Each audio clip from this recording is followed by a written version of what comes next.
Hey, hey, hey, welcome back to the Gemini channel. My name is Laura. If you're new to the channel, I'm going to do a general message for Gemini. And know that this is a shadow healing channel. So I do look at the spiritual blocks, the shadows, and see how they play those karmic themes along with everything else. So you need to keep that in mind that the readings are going to have a little bit of a therapy style to them.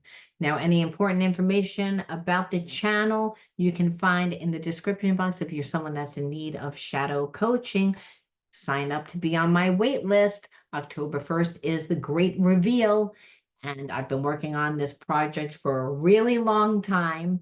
And it's amazing. It's not just to heal the effects of trauma, it helps you open your psychic ability, it helps you integrate other spiritual elements that are not really talked about every day, right? Anything that's going to help create more balance in your life is going to help open you up more. And anything right now that's going to open up you more right now is going to be helpful to you because right now we're living in times that we really need to have good discernment. And discernment comes from being able to really trust your intuition. And we can't do that if we have a lot of spiritual blocks. People that are wounded, they don't trust themselves. Now, I kind of feel like you're connected to somebody that doesn't trust themselves. Now, we're going to see how that relates. I don't know why I felt that, but I'm going with it. We're going to see. All right, Gemini. Let's see what the word of the video is. Now, the word of the video is always on the first card that I pull out, and it's the underlining energy that tells me why everyone's doing what they're doing. And that's important to know when you're dealing with a person that wears a lot of masks and creates a lot of illusions. It's just the way it goes. Nostalgia. Well, I feel like someone's stuck in the past of how things used to be, how you used to be towards them. And they're just kind of like depressed over it. I don't really feel like that they're doing anything. If anything, I feel like that they're in a place of healing because of the nostalgia thing. Like, how did we go from this extreme to this extreme? Even though you'd be like, well, very easy. It's because of your toxic behavior. However, and I say that because I got selfishness, and I feel like this person was selfish. And they're also very, very detached. So they're not emotionally intelligent either. They're someone that has gone through a lot of trauma. So they tend to navigate their connections very logically, very analytically. And so I feel like there's always an underlining energy that you feel like you don't get equal energy with this person. Like if there's a way for them to come through and actually make you feel safe and secure emotionally, that they will never do it. They just can't do it, and they can't do it for themselves. So they'll never do it for you, and they come across as, like, again, selfish. And I feel like this person is reflecting a lot on their bad behavior, because that's really what it was. And it wasn't just their bad behavior, it's the way that I mean, their bad behavior, yeah, because it's also the way that they talk to you, that they think who they are. They tend to always elevate who they are. They were hoping that you were going to become obsessive with them, but I feel like if anything, they're obsessed. And they're also like upset because they're they know that there's no way for them to fix like what they did, that they betrayed you. And so I feel that they thought that you would have reached out by now, that you would have did something by now, but you're not doing it. And so the time has gone by, and they're in a place now where they're becoming very, very impatient. And I feel like they're also not getting a supply from anyone.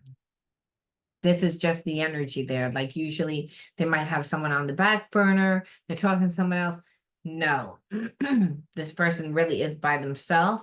And I feel like their supply is like they need you to like come into their life at this point. So that's part of the reason why they're getting impatient, because their needs aren't being met. I feel that if anything, this person, they were connected to someone else or just didn't want to be in the relationship, and but they wanted you to be in the relationship. And I say that because of attachment. And that's why, again, betrayal, like where you feel like, Well, it was very one-sided. It's like, yes, you wanted me to do all the work. You wanted me to be obsessed with you. And then when I would tell you that I wasn't happy, you didn't really care. You were very self-righteous and very selfish. So you didn't even feel like this person really cared about you. But that's the thing. This person is reflecting and seeing that they didn't give you anything, but then they're stuck in a place of, again, better memories of what things used to be with you and them. And that could have just been the camaraderie, the way that you were warm, the way that you were friendly, the way that you were bubbly, the way that you were, whatever it was, that it's gone. That magic that you share with a person that you're into is gone. Like you're not that way anymore with them. Yeah, because you got tired of being excluded. It's like you want me in your life, but you don't want me really in your life. You want me in your life for when it's convenient for you and for what you need me for, but you don't really include me. And then you don't really take my feelings into consideration either. And so, and obviously I had expectations that it was going to be an equal give and take reciprocity type of connection, because I would have never agreed to be in a connection with someone selfish.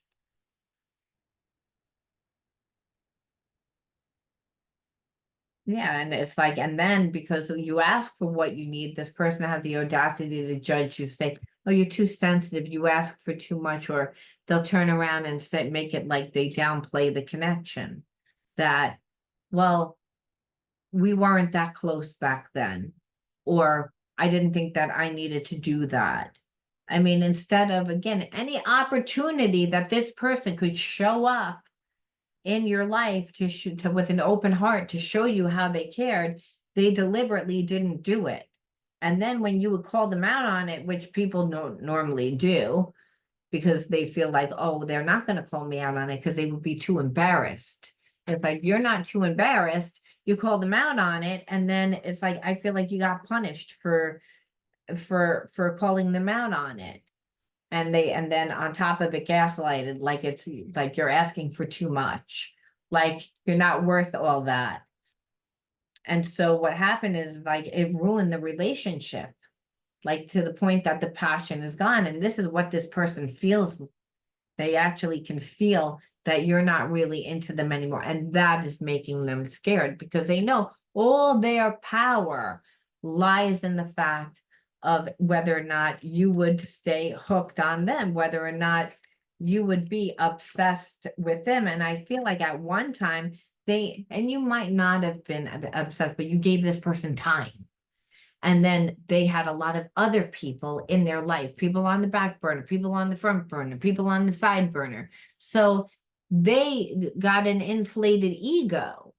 And the inflated ego is that everyone wants to be with me. So they just, again, expected you to be like that, to be like everyone like that. But in the fact of, them really not even treating you like everyone else, because I feel like you feel as if other people got more time and more effort and more energy. And I feel like they did because it was those people that blew smoke up your person's ass.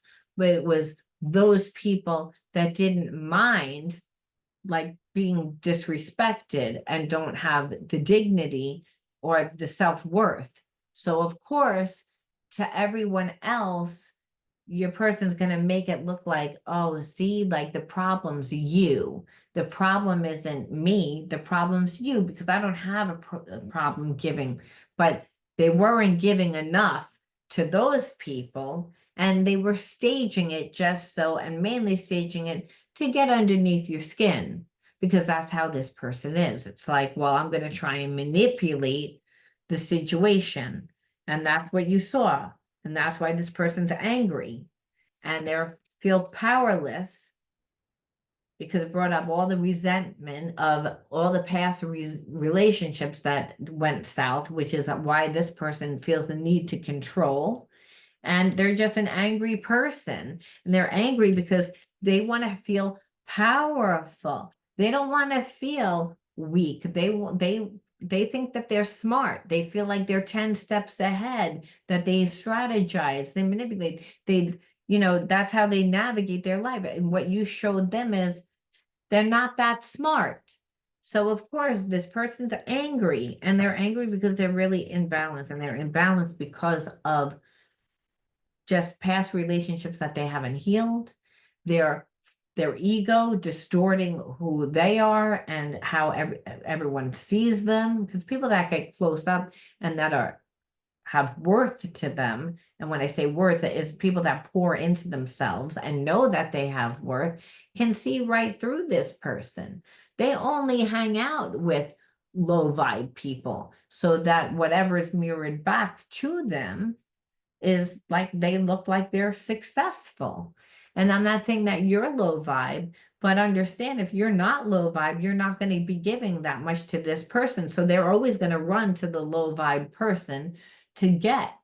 And they're going to make sure that you see that they can get it from other places in hopes that they manipulate you to give it. So again, this person is extremely imbalanced, and I feel like you being connected to this person and wanting them to do the right thing, but continually being disappointed.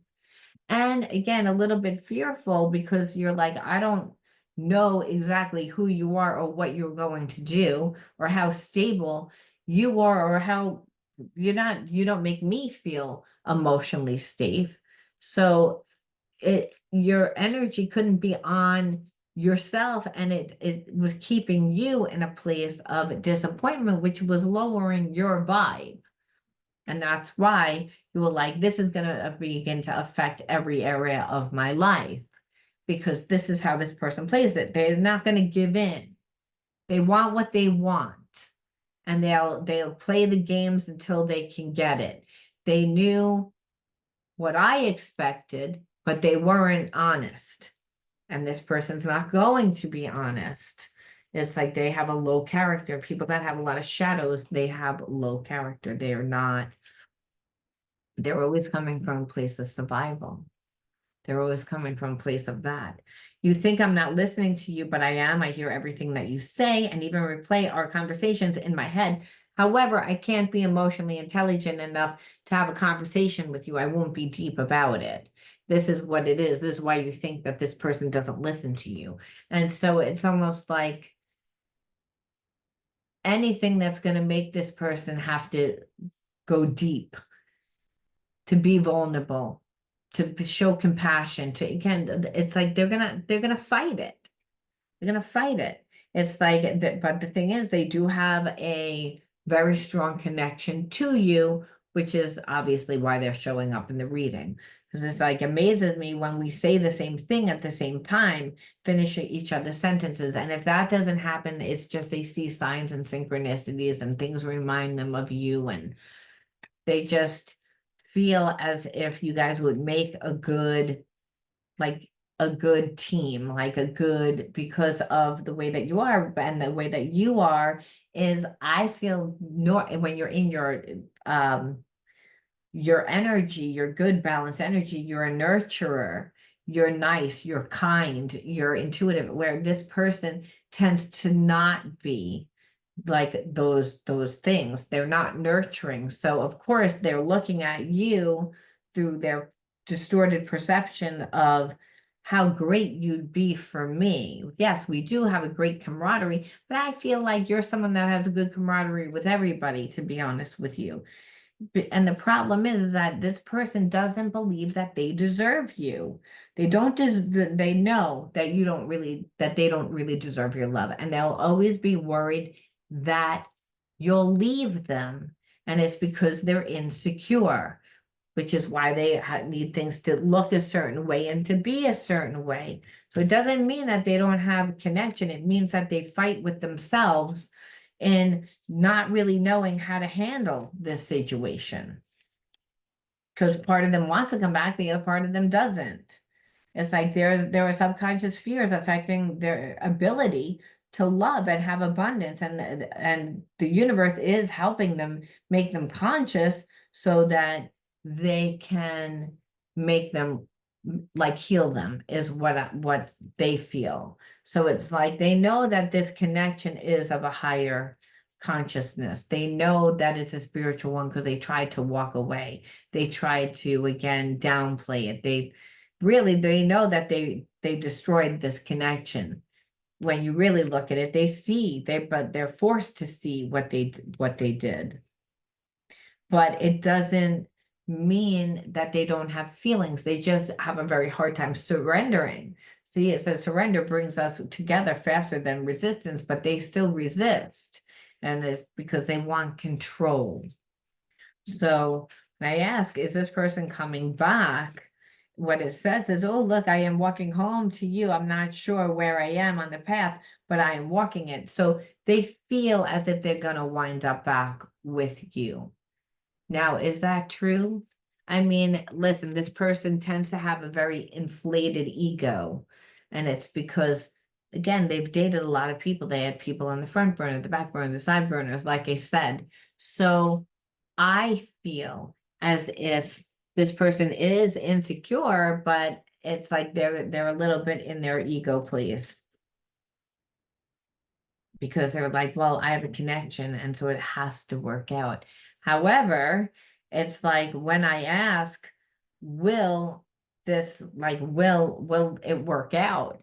I really don't think that you'll take this person back because I got the Wheel of Fortune, and the Wheel of Fortune is like this person's karma. What comes around goes around, right? It's like, because it's like, yeah, by the time that they actually get back to you, it's like you're not like whatever feelings that you might still have for them by the time they actually get back, because it could be in like 2 months, 3 months, 4 months, 5 months, 6 months, you're not going to have feelings for them anymore.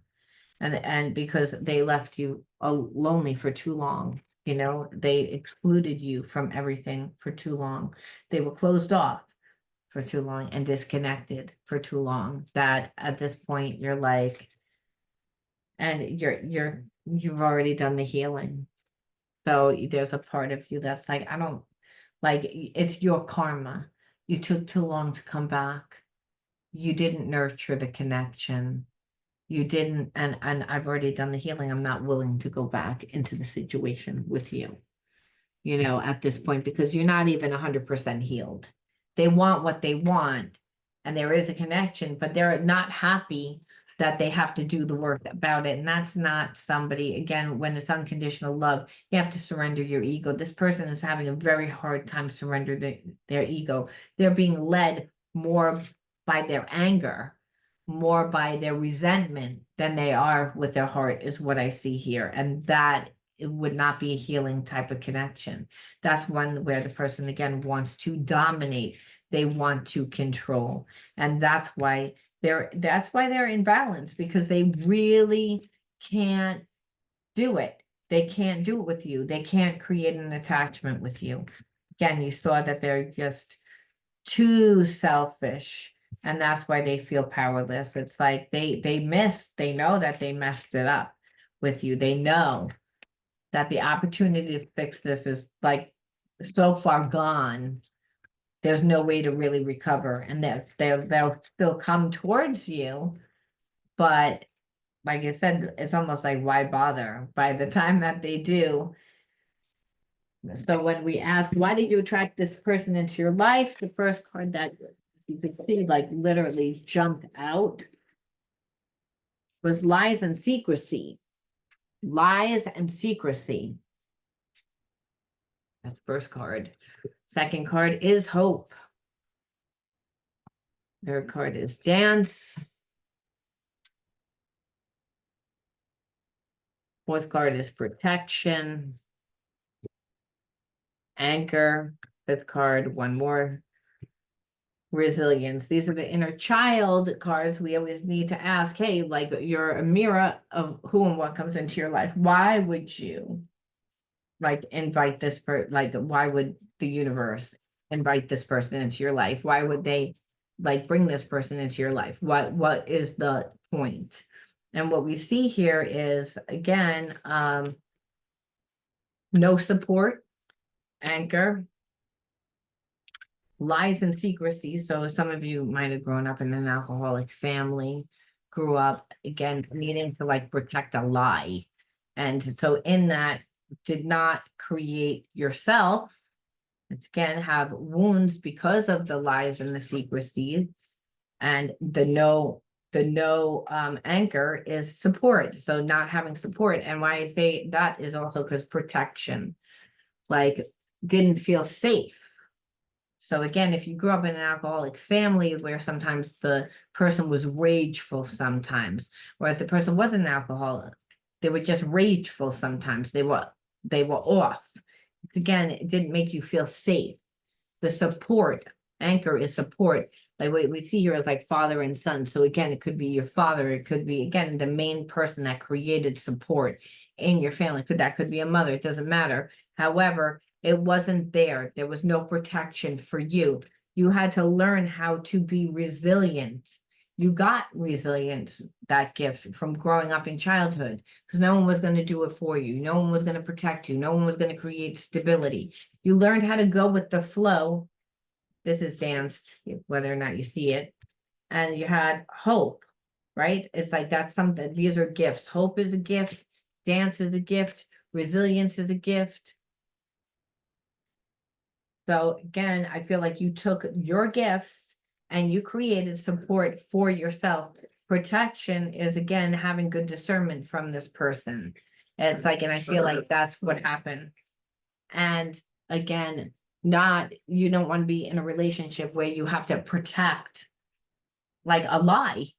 And that's what it is with this person. This person didn't put the time in. You don't trust them 100%. You feel like they would hold back from you, that they would actually lie and hold secrets from you because they're not willing to be vulnerable. They're not willing to be transparent. And so you weren't willing to go back into that energy. So that's why. It's, again, kind of mirrored the same energy whenever we, again, are around people that are supposed to show us love and support. And then there's lies and secrecy, and you need to feel like you're resilient. You found your resilience because you were able to like go with the flow of life. You were able to, take those strengths that you have and apply them to that. And I feel like you did apply them to your life and other areas of your life, and that opened up. And I say that because I found balance here, where being with this person obviously creates an imbalance, and they like it that way. Because that's how attachments are made. It's, I give you attention, make you feel good, and then the next day I'm going to ignore you. I'm going to create, I'm going to create drama. I'm going to act like you don't matter. Then the next day I might act even mad at you. Then the next, like, every day is something different. And it's, again, to make you feel not secure. And so again, that makes you obsessed with them. But that's not what happened here. You're like, like, if I can't stay balanced in the situation, then I don't want to be with it. And this is really what it is. You found balance between each sphere of your life. And so this person energy was bleeding too much into other areas of your life. You were like, I can't stay balanced. It shouldn't be all about you. I shouldn't be focused on you. And you're making me angry all the time. So that's keeping me out of balance too, because I shouldn't be aggravated all the time. So again, that you are the master of your own daily life. I am the master of my daily life. So this person wanted to be the master of your daily life. And let me tell you something. If you grew up not feeling supported, not feeling protected, which those were your inner child cards, well, then you weren't the master of your life then either. And it, like I said, it mirrored the same energy. So this is, I make time to nourish the spiritual and physical. I bring love to my world by fulfilling the needs of my body and soul. So that's what happened. You had the resilience to know how to do that for yourself because you've been in that situation before. You already learned that karmic lesson. And that's really what it is. It's like, no, being with you brings me back to those inner child wounds, and this isn't for me. And you make me not balanced because you're not balanced. So you did the right thing, the spirit says, and that's always how you know when you're in a good situation, you don't get all imbalanced, where have a lot of toxic emotions and have to be up in your head all the time. You can actually be at peace, at ease. You can, and that's the energy that you need to be to manifest. You can't be in a stressed out place, and that was the karmic lesson that you learned. I'm going to leave that there, Gemini. You let me know how you resonated with this one, and I'll talk to you soon. Bye.